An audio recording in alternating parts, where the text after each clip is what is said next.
আজকে আসছি ঈদের জন্য ঈদগাহ সাজাতে, তাই আমাদের প্রথম কাজ হলো চুন মিশিয়ে চুন দেওয়া।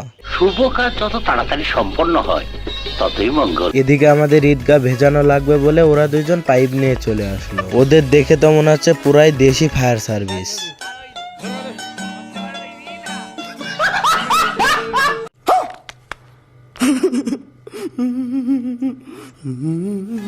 নাহিদ কর্তব্য পালন করতে গিয়ে গেল ওর পা আটকিয়ে, সেটা আর বলার কথা নয়। একটি পাইপ তুলতে গিয়ে আবার প্যাটের সাথে বেঁধে গেল।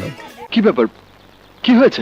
না বেশি কিছু না, শুধু পাইপটাই নিতে পারছিল না। যাই হোক, চলে আসলাম মাইক নিতে, কারণ ঈদগায় মাইক লাগবে। আমরা আসছি আমাদের নিজ চাচা জাহাঙ্গীর চাচার কাছে, তার কাছে আসছি আজকে আমরা ঈদগার জন্য মাইক নিতে। চাচা আবার সব দিক দিয়ে সৌন্দর্য পছন্দ করে, তাই দোকানটা দেখলেই বোঝা যায়। লাইটিং দেখে একটু ভাব নিয়ে ভিডিও করলাম। আমার ভিডিও করে দেখে সবাই মনে করছে আমি একটি ভাইরাল লোক।